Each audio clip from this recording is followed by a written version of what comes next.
she had heard about me from another bit part I did. You know, I was taking jobs in Austin for really anything, to be an extra, to apply I did makeup once. Nothing, no job was too small or, for me. So I put myself out there, and she had heard about me, and she said, I have heard about you in this town, and I'd love to meet you in LA if you're ever out in LA. And I was like, when can I come? And she made an appointment with me for the following week, and I used all but $180 or something to get out there. And I landed. I didn't know anyone. I was 17. And I've effectively been there ever since, I suppose. So when you arrived in Hollywood, please tell the jury what you did to get moving there, get going. I went to every audition, every casting, every meeting, every appointment that I could. I put myself out there. I didn't have a car because those were expensive. So I took the bus around LA. It was before smartphones. I had a Thomas guide in my bag and a change of tank tops. Not that it mattered, but I went to about 10 auditions sometimes a day, and would change clothes if I needed to in the back of the bus I was taking. And I just hustled from one audition to the other. And I got a bit part on one thing, and then I got a bit part on another thing. And then eventually my roles kind of became more important or bigger. And it's been a slow progression, I guess, since then, of doing either tiny bit parts in bigger movies or doing, larger roles in movies that no one would see. And I guess, it still is kind of like that. So I'm going to ask you to go from 2002 to 2009. If you could just describe for the jury a little bit what types of parts you had. I think they've indicated you have not been well known here in this courtroom compared to Mr. Depp. So perhaps just take them through a little bit of that. Yeah, that's fair. I did small roles in big films like Zombieland and Pineapple Express, and movies that were well known. My first one was Friday Night Lights. But again, I had small roles in those bigger films. And then I would do larger roles in kind of smaller films. Like I did a project where I was the lead in a John Carpenter film, and he came out of retirement to do that.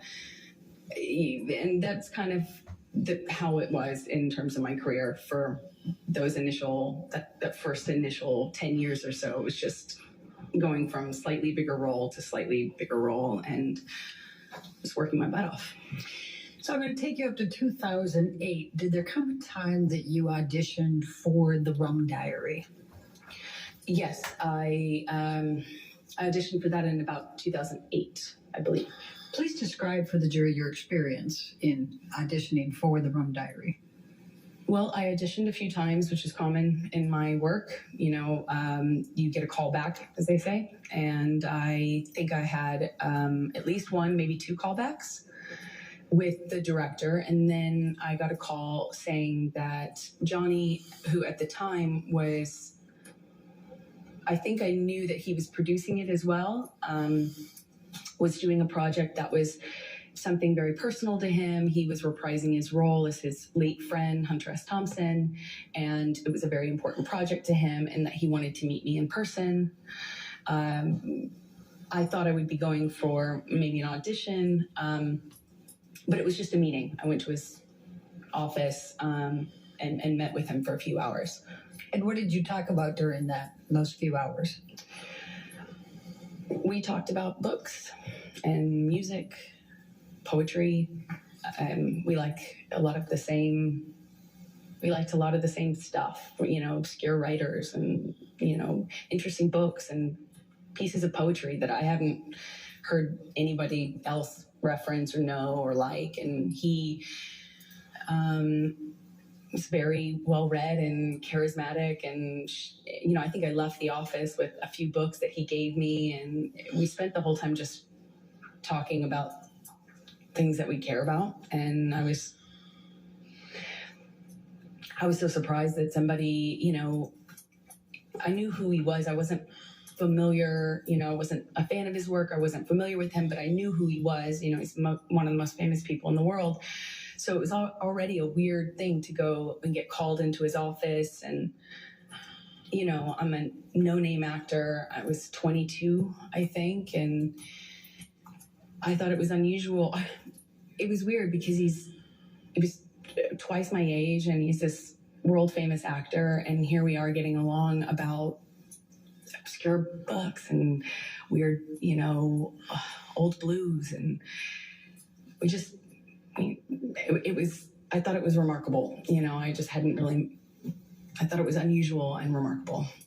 I left there just feeling like, wow. So did there come a time that you learned that you were going to be cast for the role in The Rum Diary? Yes, a few days later, my agent said that Johnny's going to call you. We gave him your phone number. I was like, oh, okay. And shortly after, my phone rings, I pick it up, and I hear, this like deep voice on the other line, and he said, "You got the, you're it, kid. You're the dream. Hunter wrote this part, and you're the dream. You're it, kid." And please describe for the jury what that means. What was the Rum Diary and this Hunter Thompson? What was the concept here, and what role were you playing? Well, it was my understanding that he was bringing to life his late friend, and what he told me was that this character is supposed to be the dream woman, like the dream, American dream, and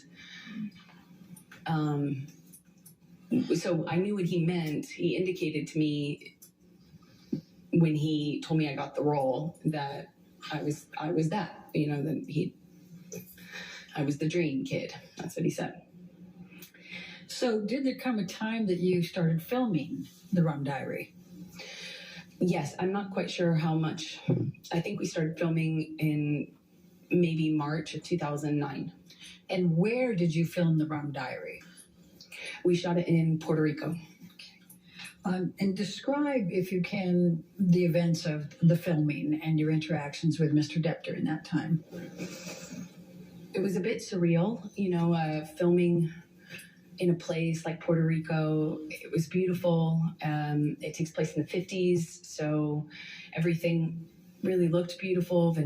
Cars and clothing, the music. It was a very colorful shoot in general.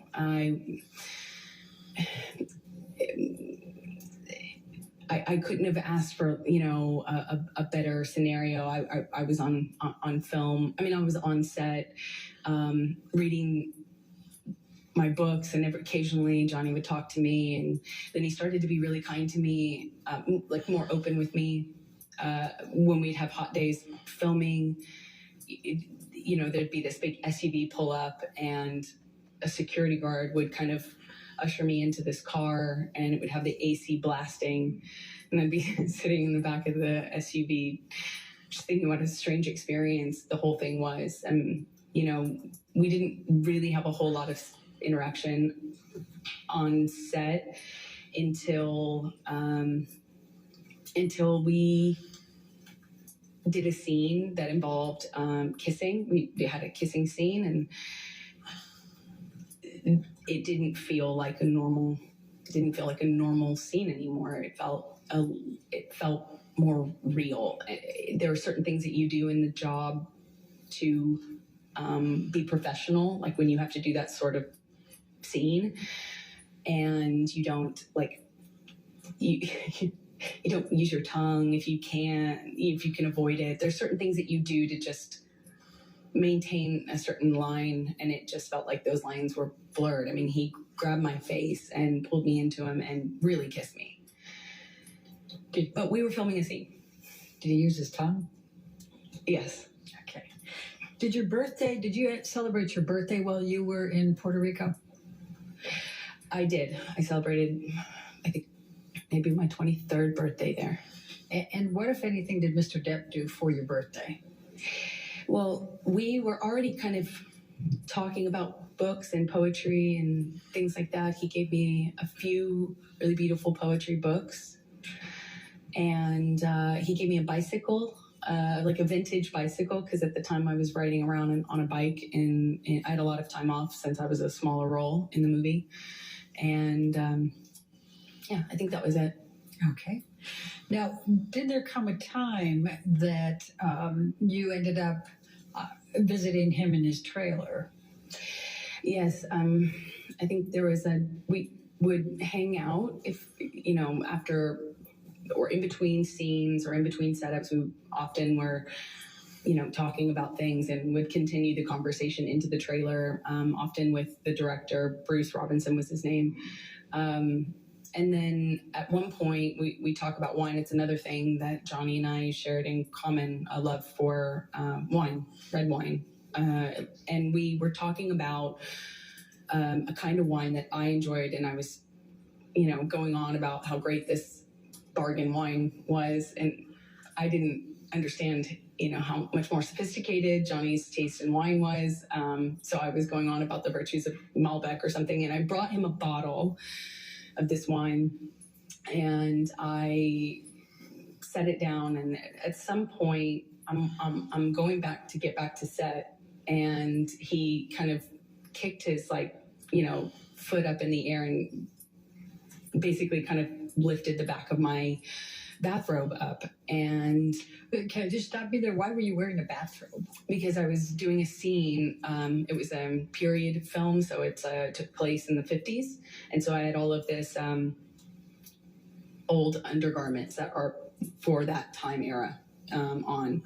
And the scene involved me changing. So I had all the costume on. And he kind of picked up the back of my robe with his boot. And I kind of turned around and laughed, giggled, I didn't know what to make of it at the time. And I just kind of giggled and batted it away playfully. And he kind of playfully kind of pushed me down this bed sofa that was in his trailer, just playful and flirtatious. And he said, yum. And he kind of lifted up his eyebrows like that. And I just giggled, laughed it off, kind of batted him away, and, moved on, went back to set.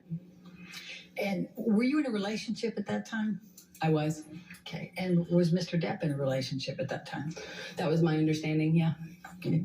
And did anything else of significance happen during that time period while you were filming with Mr. Depp, other than what you've told us? We just had this, it was a friendship, a flirtatious thing. I felt chemistry. I felt this other thing that went beyond the pale of my job, for sure. Johnny clearly felt that way about me, had indicated to me that that's how he felt in many different ways. But at the same time, we were both in relationships, and it is a job, and, it was intimidating. And I just remember feeling kind of intimidated and a little nervous about that. And I also was in a relationship, so we went our separate ways, and I didn't hear from him for a long time. And that's so. Approximately how long were you filming in Puerto Rico for The Rum Diary? A few months is my best. All right. And when you left Puerto Rico in the filming, when is the next time that you had any contact from Mr. Depp? And contact could include anything, communications, written communications, as well as telephone or otherwise. We had no contact until Johnny called me on the phone one day, and I was driving, and he invited me over to his home in California, Beverly Hills. And it was out of the blue. I didn't even have his phone number. So it was quite unexpected.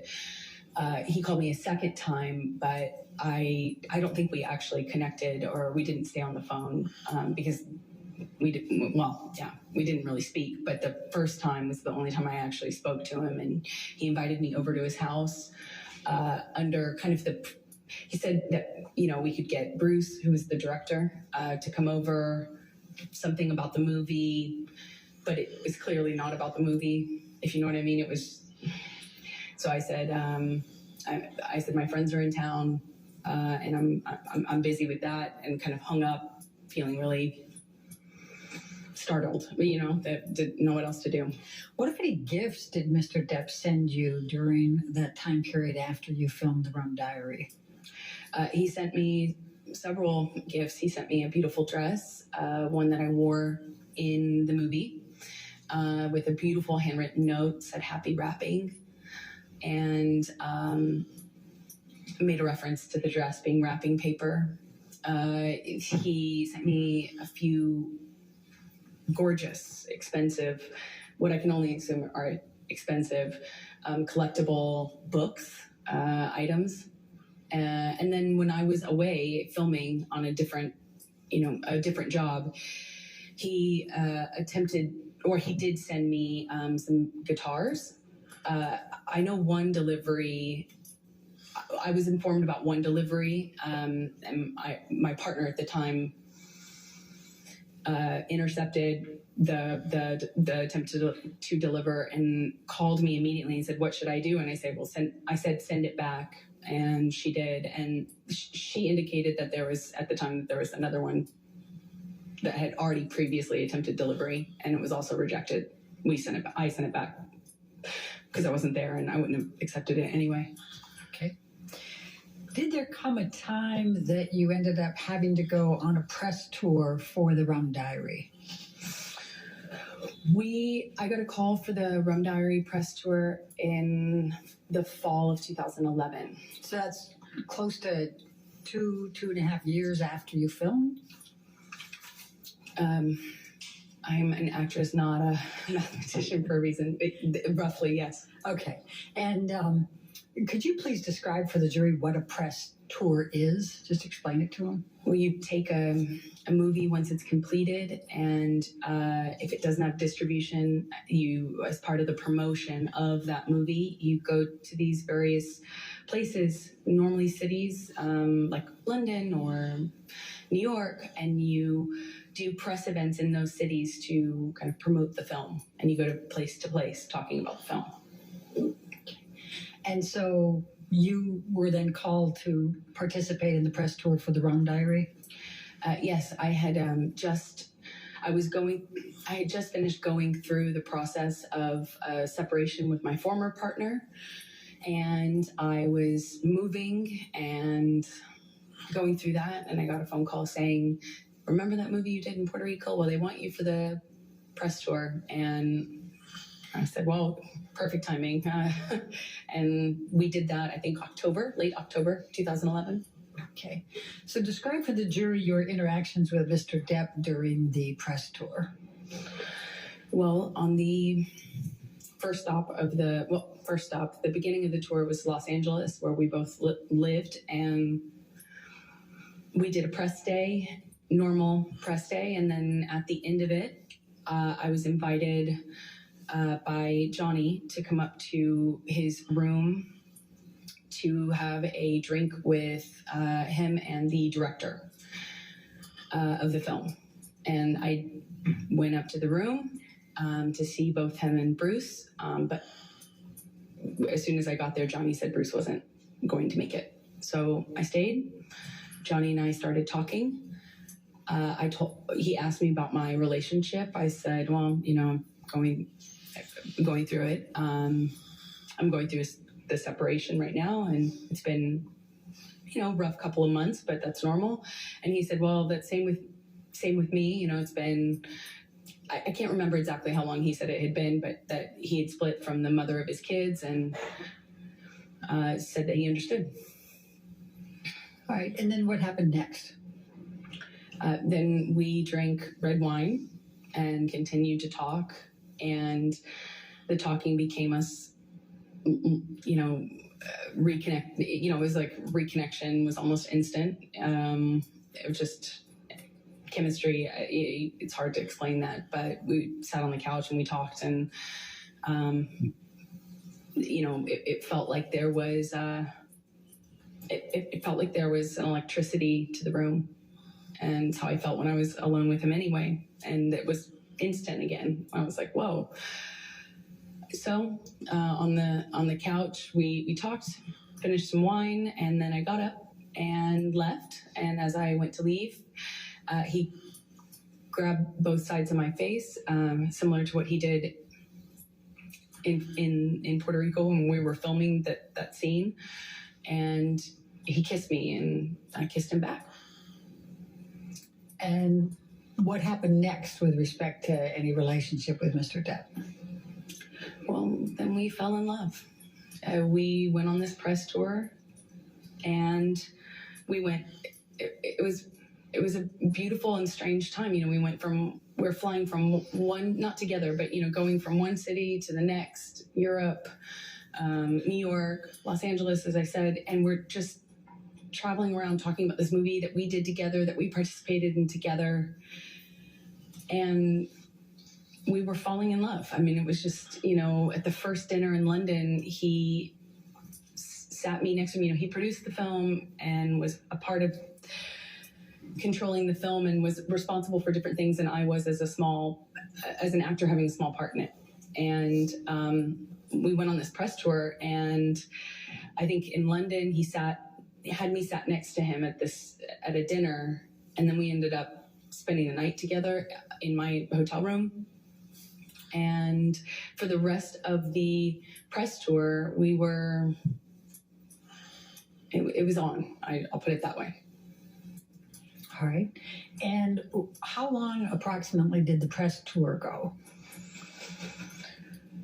I don't know exactly how long it lasted. I think, there were press engagements in this city for a few days, and then another city for a few days, and then there was a break, and then there was another press opportunity, I believe. So it was kind of spread out over maybe a month, if I'm guessing. So when you returned to Los Angeles, what, if anything, took place with any relationship with Mr. Depp?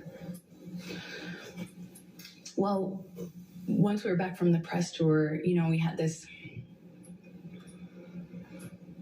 whirlwind romance kind of just in these like beautiful places all over, and we're falling in love and not able to really show it because the world didn't know about the split between he and his former partner. And of course, as a woman, I was like, is that troubling? And I'd ask him, no, he swore to me that they hadn't even shared a bed for a year, and that they were protecting the kids and not publicizing it, or not making it known to the press. And so we kind of had to be a little bit under the radar. Not a little bit, we had to be really under the radar, because as Johnny pointed out, that the world would blame me and call me a homewrecker, even though I had nothing to do with it. So we were secretly dating, and then it was beautiful. It was I felt like this man knew me and saw me in a way that no one else had. I felt he understood me. I felt he understood where I came from. I felt that, like, when I was around Johnny, I felt like the most beautiful person in the whole world. It made me feel seen, made me feel like $1 million. And that kind of feeling where, it's just lavish gifts and lavish expressions of love, and how he had never met a woman like me. I mean, I remember he took the foil off of this bottle and put it on my ring finger, and I had only been with him like days, or maybe it was weeks at the time. Yeah, it was probably about a few weeks, but it just felt very intense. But we weren't doing normal life stuff. We weren't like stuck in traffic with each other. We weren't going to the grocery store and doing life. We were like hiding in these places around the world. He has so many homes, and so we'd be in one of those homes or my home at the time, and